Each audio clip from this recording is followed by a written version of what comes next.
Hi everybody, Sarah from SUPjunkie here, and I have the absolute pleasure of speaking to one of my very favorite people in the world, Bruce Smith, or as we call him, Bruce Ironsmith. Good evening, Bruce. Hello, good evening. How are you? I'm good. Yeah, Good. nice to be back in the freezing cold. Oh, it's lovely, isn't it? Look, I'm like double layered up now.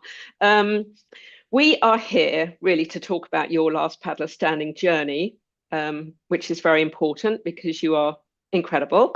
And we might just go a little bit further back, just to really find out who you are, how you got into paddleboarding briefly would be great.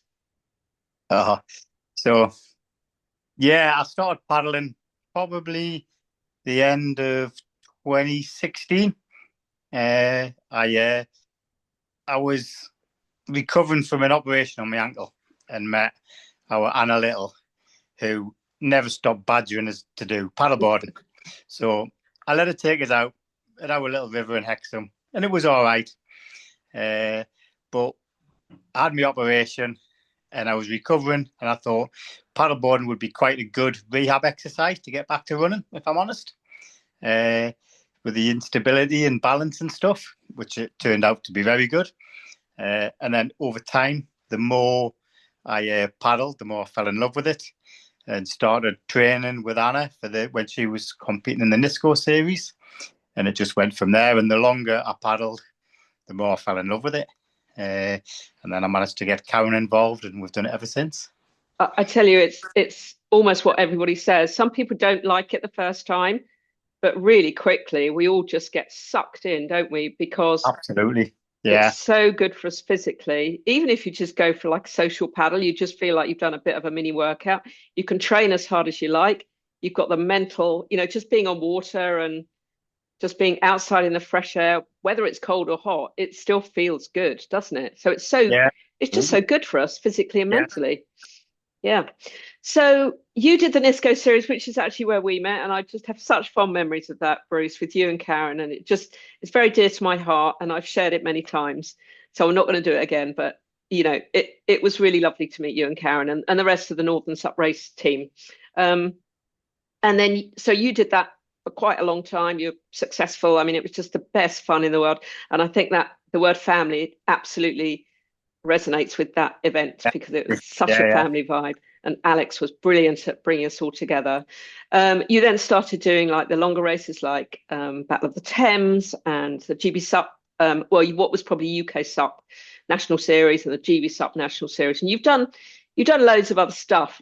When did you get that feeling like a lot of people feel like you've done your 10K many times? You're like, I need something more. And did you look at sort of No, like basically, before I got into paddleboarding, I loved my endurance sport, long distance like races, multi-day races, 100-mile running races, long distance triathlons, stuff like that.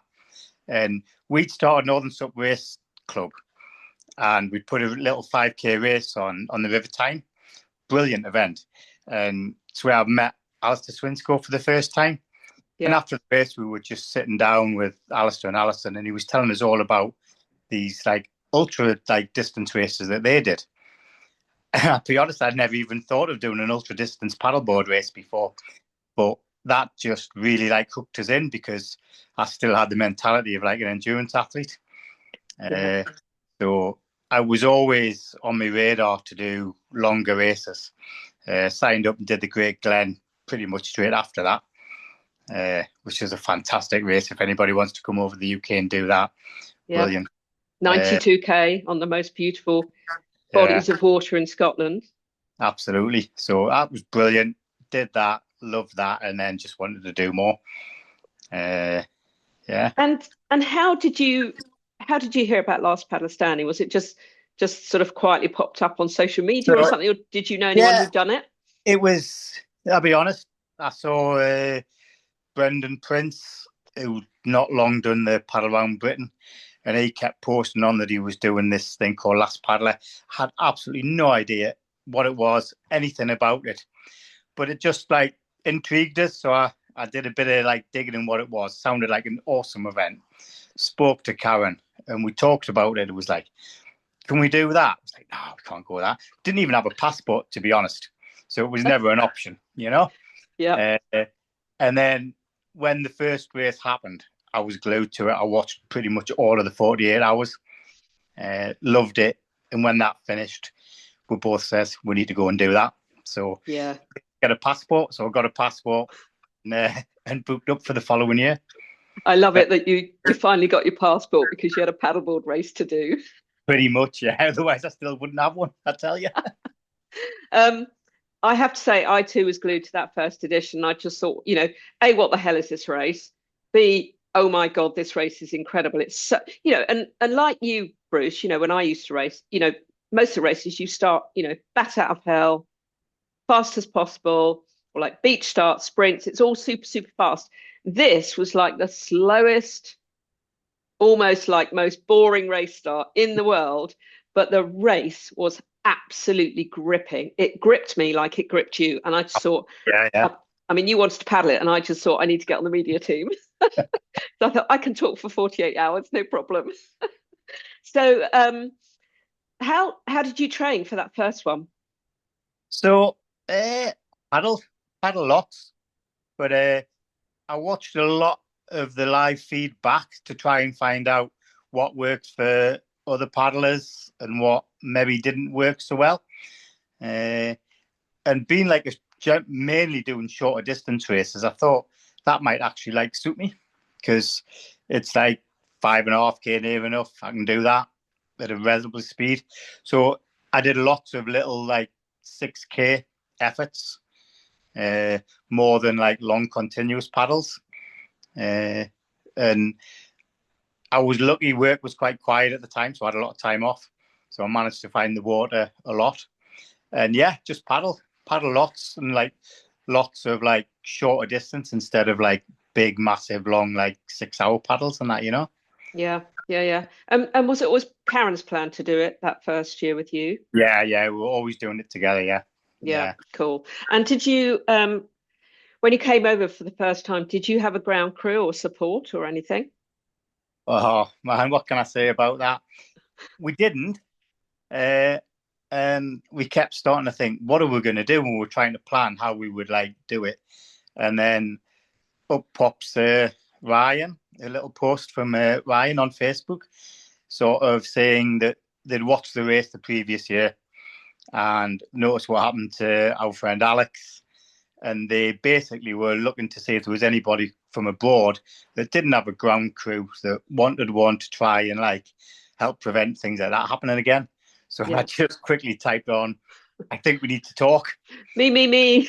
So we had a good bit crack, got on really well, and she agreed to crew for us and turned out the best thing that ever happened to us. I know we'll talk about them a little bit later, but I know that they've been really, really pivotal in, you believe, your success as well in this race, and to offer to be ground crew because they're just being up for 48 hours too almost. They can have their catnaps, but they've really got to be on the ball, haven't they, to be able to do such an amazing job.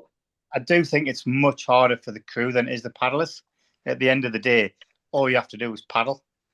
And if you've got a good crew, they do everything else and then just kick you back out on the water at the end of it. You go again.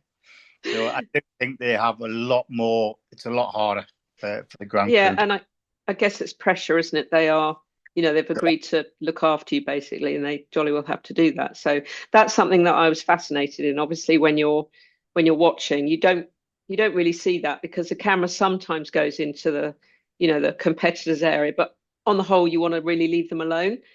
So to actually see that firsthand, to actually walk past those areas and see the setups, everybody was quite different. Some were really super organized, some were like a complete mess, and some were very quiet, and some were quite noisy. It's really interesting side of the race. Yeah. So that first year, you were just incredible, my friend. Not that we ever doubted it, but to do what you did in your first year, I know you're an endurance man, and you've done this many, many times. And actually, we were talking about Mike Carson being an ultra distance world-class runner. and he's just transferring that over into SUP. And he did incredibly well this year. Oh, he's class, man. He's class. Oh, absolutely. I mean, just when we found that out, we only found that out actually about halfway through the live feed this year, and it just blew our minds. Who he was. We knew he was an incredible man and athlete, but we didn't realize, to what extent. So when you went over to do it the first year, did you say, I'm going the whole way, or did you just go, I'll just do what I can? What was your thought process? I'll be honest. I wanted to see if I could go the distance. I'll be honest, but I had one goal, and that was just never to quit. I wanted to keep going. If I got timed out after the first lap, I would have been happy. But as long as I didn't get back to the beach and say, I'm done, I'm not going out again, that was my one goal, to paddle until I couldn't paddle anymore. Yeah. And that's where I just kept saying, as soon as I finished, as soon as I got to the beach each lap, I just said one more lap, because I just thought I can always do one more lap. And I was just talking to myself, one more lap, I'll always do that. Well, and that was my whole goal, to be honest. That has become the mantra of Last Paddle Standing. I mean, everybody says it to everybody on the beach, or, we're all saying it to everybody, because that's sort of how, simply you broke it down. So you've really created a nice little hashtag, one more lap. So how did you find those sort of first 48 hours of your year one? So it was quite windy, quite gnarly, probably for the first 9 hours, and it was like, oh my god. But then it calmed down, and do you know what? I just loved most of every lap of that first year. But I remember talking, it was early evening on the Saturday with John Nippers, and I was just, oh, this is amazing, because you had all like the Christmas, and I think the fireworks had not been on. I says, this is class, and he just went, you'll not be seeing that tomorrow night. Right, like I really struggled in that second night, the first time round. Real sleep deprivation, had some quite quality hallucinations. Did you? Because they were talking about that this year on the live feed. So tell me about one of your hallucinations. So there was one lap, I was getting chased by all sorts of creatures in the water, gators, sharks, weird things, and I think there was just nothing. But then what really happened, I was probably about lap 43 or something, and I think it was Alex and John were ahead of us, and I started to laughing because they were almost doing a Laurel and Hardy, scratching their head, and they were stuck in these ginormous reed beds, and I just started laughing at them, saying they're stuck in the reed beds, I'm going to pass them. And I realised that they'd gone wrong, and they'd gone off to the right, and I needed to be off to the left, so I shot off right to the left to where the tower was. And then I got to the other side of the lake, and I was like, hang on, I've paddled this for 40 odd laps, and there's no reed bushes there. And I realised that must have been hallucination. Oh, wow. So I went back the other way, and then I was trying to catch them up, because I couldn't remember if they turned left or right at the T-junction in the canal. Then I wanted to catch them to see which way they went, because I didn't want to get lost. And then when I got to the canal, I was dawned on as I come around the other side, and there's no T-junction in that canal. But it was just I was convinced that there was a T-junction there, and it was just bizarre, really bizarre. Amazing that you should have one which is all about weird animals, and the other which is absolutely about the course and the people on it, and it's all gone wild and crazy. It's a big thing, isn't it, hallucinating on the course, that sleep deprivation. So coming into that Monday morning, that the 48 hours for us this year, the adrenaline and the level of excitement rose for us, because we know what's coming, and we want to know how it's going to end. Did you have a sense of anything when you were coming to that last 48 lap, and you knew you were then going to go on for the super lap? I was just excited. I remember, I think we was talking on the 48th lap with Alex, and we were talking about the weather, because it was quite cool and misty, and there was talk of a cold front coming through, and Alex was saying, if it stays cool, I could be quite good for the win, but if the heat comes up again like it had been, then it would be between him and Blake. Yeah. And sure enough, fair play to them too. They just totally smashed that lap. Yeah. And how So you started lap 49, didn't you? There were four of you who Four of it. started, Yeah, and it yeah. was you, Alex, Blake, and John John. Niven.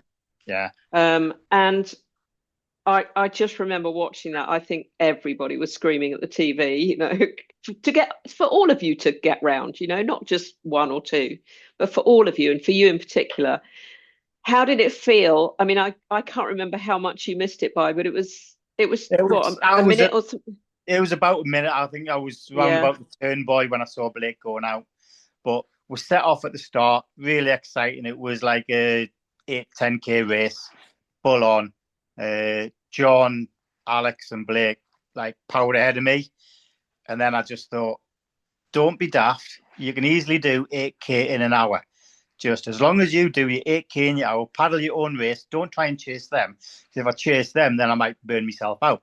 yeah, And so I was quite happy. But then as I went through the lap, the wind picked up from the side and it just slowed me down like a bit much. And yeah. then when I passed the wind, it was just, I was gunning for it. I tried my hardest, but I was just like, I was too slow at the end of the day. Yeah, yeah. Yeah, Uh, we were gutted for it. And the we're talking about fine margins, aren't we here? But to even be thinking about sprinting, in a 10K race on the 49th lap is just mental. yeah.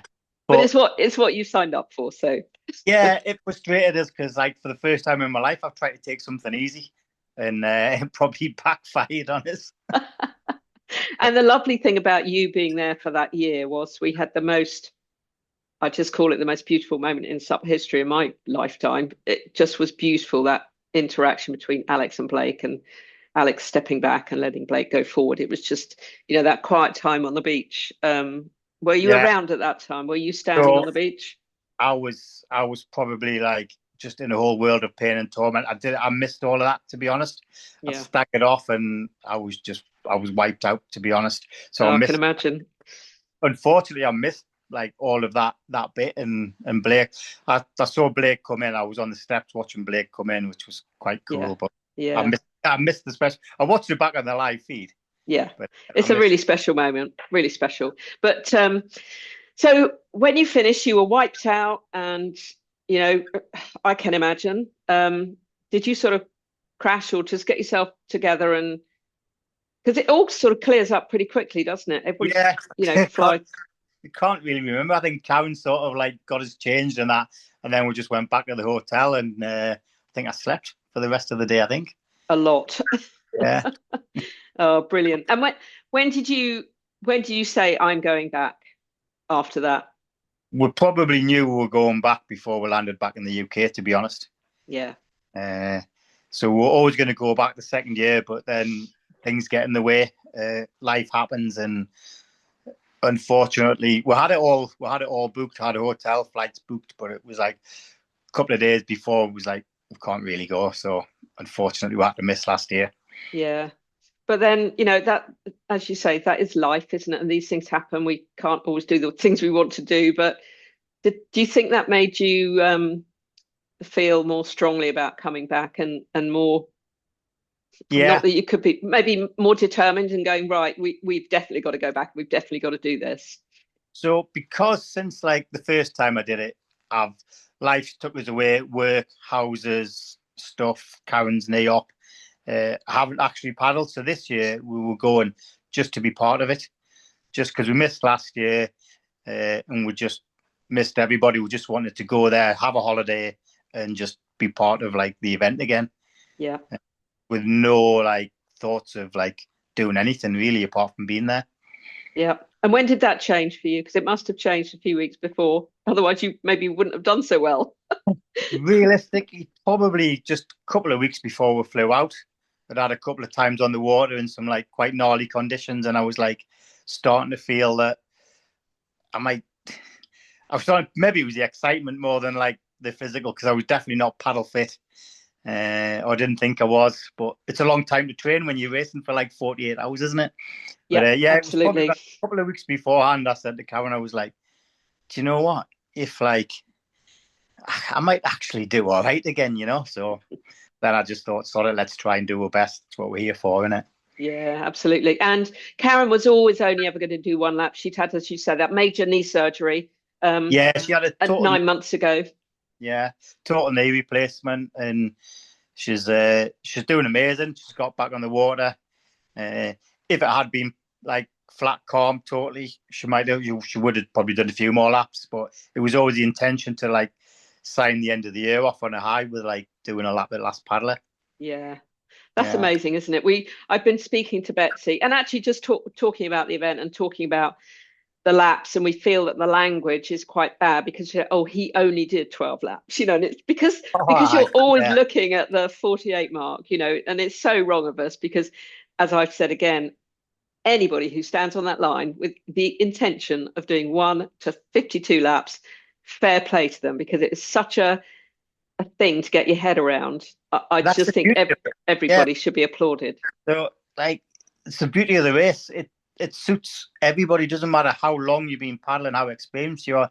Everybody can go into the race with like their own goal to do X amount of laps. Whether it's like I want to try and do one lap, 6, 12, 24, whatever. It's like everybody's like fighting their own individual battles there. So Yeah, it, and people do that. They go and they say, "Well, I'm going to do 4," or they say, "I'm going to do twice what I did last year, or 2 times more." yeah. It's brilliant. It's brilliant. So So fast it's forward not. 2000. Sorry. I was going to say it's just not about trying to do like 48 hours at all. It's so much more than that. Yeah, yeah, and it's the people and the paddlers and the friends you make. Um, so moving on to this year, you're out there. You got your team back, the dream team back. Dream team back together, yeah. And how are you feeling on the start line? How did you feel mentally? Mentally, I felt good on the start of the first lap. Paddled with Karen again. Had a brilliant first lap. It was lovely. Quite happy. Yeah. Yeah. Good. Do you know what? I think I've said this to you. I was watching for you. I was like, well, where's Bruce? Where is Bruce? Is he going to make the cutoff? No disrespect to Karen, but what you were actually doing was paddling with Karen. Of course Yeah. you were, because she was just doing one loop. So you accompanied her all the way around, which is just so lovely of you. And then the next lap, it's like, oh yeah, there's Bruce. He's back. He's off on a mission. So it was really lovely to see that, Bruce. I think you're just lovely. That was a really nice gesture. So then Karen is then on your ground crew team. It's the ground crew, yeah. Yeah. Yeah. And how was your first night and your second night? We're going to really sort of fast forward through the laps. Were there any times during those sort of first 24 hours where you thought, oh, I'm not feeling brilliant, or was it all good, tickety boo? I hated it pretty much from lap 2 onwards. It was plainly obvious that the lack of like paddle time was having an effect. I was all right, but I was like, it took us probably 13 laps to like really like get into the groove. I mean, the wind were changing all the time. Some of the turns, I'm sure everyone else has said, was quite gnarly with the waves from like quite the big lake at the top and then rebounding back. Some people took it like it was nothing, but I always struggled a bit on that. But I was just getting frustrated with myself, if I'm honest. But I was coming back. I was happy that I was coming back in consistent times. Yeah. Similar to what I did like 2 years before. So overall, I was happy with how I was doing. Good. First night was good. We made a couple of changes from last year to try and like keep us fresher. So I had a lot more rest on that first night than I did the previous year. It was just like come in, eat, rest, rehydrate. Overall, it worked well. Things that were put in place worked really well. So, and then you're going into night 2.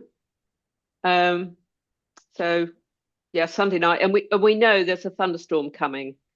It's forecast, and we're in the media team. We were like, okay, this is going to be good, isn't it? They're going to get a bit of a rest, an hour's rest.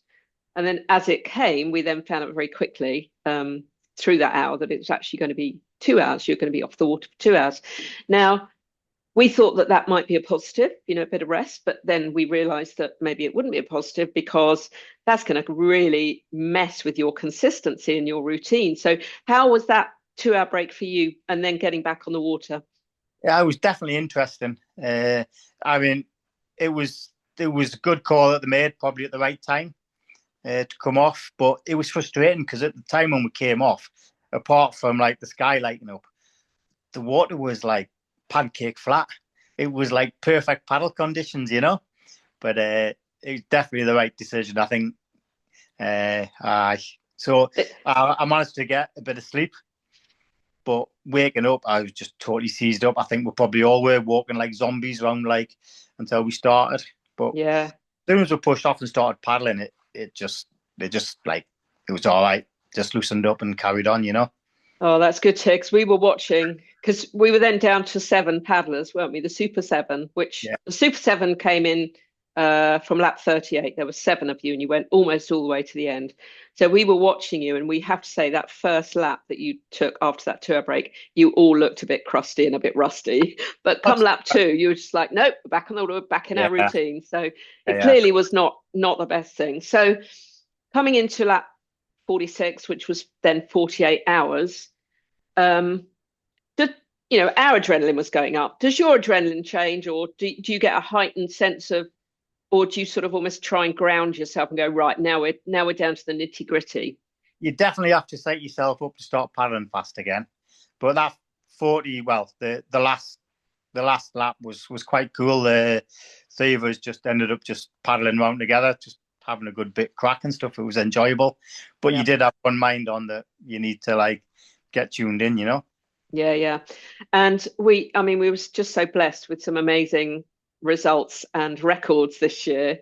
That was It was cool. it was really so exciting. So, and to see the Super Seven go off, we had one, I think it was Laird Wharton, who was like, nah, I'm out. I don't want to do it. And we are like, no, don't do that. You've got to. Don't I saw regret that on it. the live feed. Well done. Yeah. That was And nice. he was like, oh, okay, I'll go. I think we just knew from Lindsay's, what happened with her. We just thought you cannot do that. So he was really good. So to see this group of 7 who've been paddling almost as a group, it was like a team. To see you go off together was really cool. And you, John, and Brad were pretty speedy. I think there was someone with a stopwatch on the pontoon, just making sure that you were all getting to where you needed to get to. And how did it feel coming in from that first lap? Did you feel like, yeah, I've got this, Yeah, I can I go was again? First lap. I put my speed coach on. I think that's where I went wrong previous year. When I slowed down, I didn't realize how much I'd slowed down, so I didn't want it again. So I did what I should have done the previous time, and I just paddled myself, but keeping an eye on like my speeds and what the wind direction, and knew where I might have to like work a bit harder. So that first lap I was quite comfortable on that first lap. Yeah. And then, so the 3 of you well, 5 of you reached the super lap, which was fantastic, or did the super lap. So Lindsay was just amazing. And it was Jeremy, wasn't it? It's Jeremy Sanson as well. So that was really cool to see. But it was just the 3 of you who decided. So your stuff is all on the beach. And you just literally do a quick turnaround and you're gone. I remember dunk myself under the water, try and cool off again. Just get ready to go again. Yeah. And how was lap 2 for you? Harder, hotter. It was all right. I felt good. I just tried to have the same strategy, just make sure all my speeds were like comfortable. As long as I got in with a couple of minutes to spare, I was happy. But I found it, I think the wind had picked up slightly, which was nice going into it because it wasn't like strong enough to slow you down. But coming back with the wind behind, I was cooking. I just couldn't breathe. It was just like so much. I was like, nah. But, and it was, the wind was quite, the weather was quite changeable there, wasn't it? A different, different location, bigger lake. I don't ever really remember like the wind being too strong, but it caused like more like texture on the water, definitely. But that second conditions were still nice. It was quite cool. But just when I was coming back with the wind on me back, there was nowhere. But I was happy with my speed. And got back with, I think, just as like he was blowing the whistle. Then Oh that was gosh. Formula One pit stop. Yeah, Yeah. yeah, that was super quick. I remember watching that, and it was just incredible. And then off you three go again. I mean, we honestly, we were just thinking, how long is this race going to last? Because Greg has done this to stop the race going on too long. And here we were we knew that potentially we had, 4 laps because you three were going out again. And, that could go on for another couple of laps. But just incredible, Bruce. So going out for lap 3, because you had to finish in lap 3. So how did you feel on lap 3? Did you, when you went out, I know you're really good and you just go, not going to start until I just cannot do anymore. But did you have a doubt that this might be your last lap? I knew I would struggle on that 3rd lap. I knew I would really struggle. But I thought, well, just keep going, see how it goes.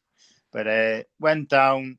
I was slower, but I was still all right. But as soon as I turned around, like back up into the wind, which had picked up again a little bit, but I don't think it was too bad. But my speeds were just too slow, and I thought, I'm sure I'll recover in time. But the longer I was paddling back up, I just knew that I wouldn't have the speed to make up the time that I'd lost that time. So I thought, and I was almost like near the beach again. So I just diverted back to the beach because I just knew there was like no chance I would get in at all. Yeah, So yeah. And it was, I wanted to do was like race till I couldn't race anymore, and that was it. yeah, yeah. And you very much did that. It was lovely seeing you on the beach. I mean, partly you were just like Space Cowboy, you just didn't know where, which way was up. But then all the hugs and just the respect from everybody, and see you get your chip and your board marked. It was just really, really lovely. Do you remember that time? Yeah. Yeah, yeah. It was lovely, and it is family. It's we keep talking about it, but it really does feel like that. And then were you able to watch the last? Were you able then to watch John do his super lap, So his last one? did all that, recovered, and then watched John do a super lap. And do you know what? I remember screaming at the telly last year, just willing him to get in. Yeah. So I was pleased for him. He's like well deserved, and Absolutely. He was a machine out there.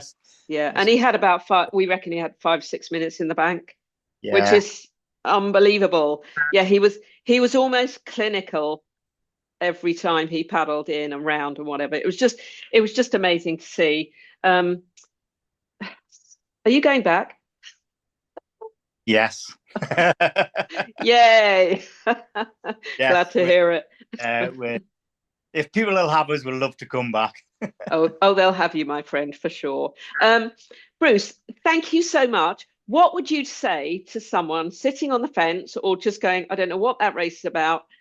I could go. I'm not sure whether I want to. What would you say to encourage them to go? Just go. Just do it. Anything can happen. Just go. It's the best race that I've ever been involved in of all the sports I've done. It's hard to put it down into like a couple of words, but it's special. It's a special event, and just even being part of it is worth the trip, definitely. Absolutely. And a slightly crazy race director, Greg Wingo, who, as he's lovely, but he's got a bit of evil in him for sure. Definitely Dr. Evil, but he's a good man. He's a very, very good man. But what I love about him is whether you've come off the lap first or, the 52nd lap, he treats you all with the same amount of respect. He has this little chat with you. He hands you your little poker chip. And I just love that. Everybody's treated absolutely exactly the same, and I think that's admirable. So I'm now a bigger fan than I ever was before, but it really made my heart sing, Bruce, to be there when you went and did your two and a bit super loops, and to see you do so well again. I mean, I love spending time with you and Karen, and to watch you just be at the top of your game and just be so lovely about it and humble about it is really lovely. So I thank you for making it a more joyous occasion for me as well. Kept me on my toes for sure. I was like, oh. You could always do a couple of laps yourself next year. Well, do you know, Betsy and I have talked about it actually. Yeah, Anthony thinks I should just go for it. I was like, are you mad? I don't do that. I might go Oh, and do 1 or 2 laps, but not more than that. Anyway, Bruce, I am going to let you have your evening in peace. I want to say thank you so much for bringing us lots of entertainment, and I can't wait to see you out there next year. Keep doing what you do, and good luck with the book. I'm going to mention the book. When is it out? May next year, is it the 26th of May next year, I think? Okay, Pad- and what's it? Paddle Sorry. the north of England. Paddle and North of England. Bruce has written a guidebook and it is going to be utterly beautiful. And the front cover is spectacular. So just watch this space. We'll post about it. Bruce, you're an absolute legend. Thank you so much for your time. Anthony sends his love, by the way. He said, you can't say that on the interview. I went, oh, yes, I can. Do what I Anthony, like. Oh, bless you, Bruce. Thank you so much for your time. no worries. I'll see you soon. Yeah, Take lots of love. care. Bye. Bye bye.